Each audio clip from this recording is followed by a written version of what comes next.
So the French papers then with Flo, and demonstrations very, very common here in France. But this week, rather an uncommon group of protesters taking to the streets. That's right. The government has seen its fair share of demonstrators over the years, but now it's the bosses who are taking to the streets. Let's take a look at the front page of Le Parisien. It's talking about this demonstration that actually took place yesterday in several big cities. Here in Paris, several hundred small business owners staged a protest. They're protesting what they call an unsustainable burden of taxation and red tape. They say that policies over the last 30 years have been suffocating businesses. Marriage. This is what we're talking about. This is something that you could hear at that demonstration yesterday. They're saying that working contracts are worse than marriage. I'm not quite sure what that says about marriage. Anyway, Le Parisien comes back over what they were protesting about, and also points out that the last time that business owners took to the streets was in 1999, and that they were protesting against the 35-hour work week.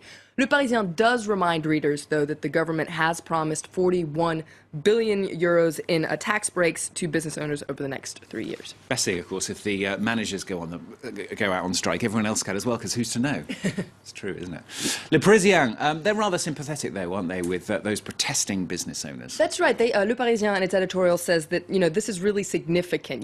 Things are bad when business owners are taking to the streets. You can see here they say that it seems like a revolt of the bosses is brewing. And they say, when are people going to understand that it's really these small businesses that are trying to pull France out of the economic quagmire that it's sinking into? So what they're calling for is less red tape, fewer social insurance payments, and more flexibility, for instance, when it comes to working on Sundays. And La Croix, the Christian paper, is focusing on that today. They say that the government is ready to give a little leeway to shops that want to open on Sunday.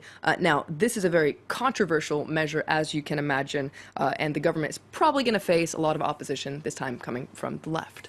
Let's talk schools now. Right-leaning paper Le Figaro up in arms against plans to reform the school grading system. That's right. Now, this is just an idea that's being circulated. It's by no means a sealed deal, but Le Figaro is still very upset about it. You can see here they're talking about the report that calls for an end to grades at school. Now, here in France, students are graded out of 20, and it's pretty harsh grading if you've ever experienced the French school system. So yesterday, there's a council that's in charge of supervising the public school curriculum, and it delivered a report to the education minister, Najat Vallaud-Belkacem, and basically the report calls for a kinder grading system. It actually calls for a system that would use a kind of a threshold or a scale system. Le Figaro is very worried about this. They say, are grades going to be a distant memory one day?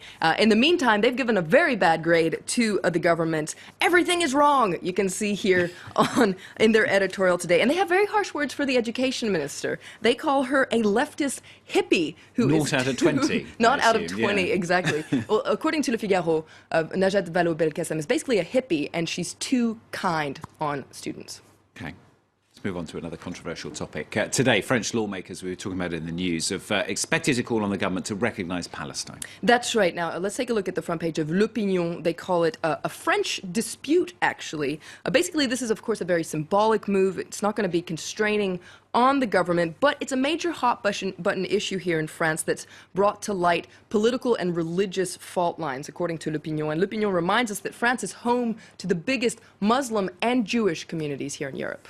Okay, last story. More controversies, if you couldn't get enough from Flo, but this time it's over an art performance. That's right. It's called Exhibit B, and you can read about it in Libération today. They're talking about the clash of the anti-racist. So what is this about? Well, Exhibit B is part performance, part exhibition. It's very controversial, and a performance last week in Saint-Denis turned violent and actually was cancelled. What you can see here is actually a picture that was taken at the Avignon Theatre Festival last year. Basically, it's a bunch of stages or tableaux vivants that feature black performers, and it explores themes of racism, but basically the artist behind it is a South African white artist. People say he's racist. He says, no, it's an anti-apartheid statement. It's controversial.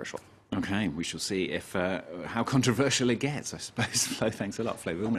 With the papers coming up, latest news, more on that Palestinian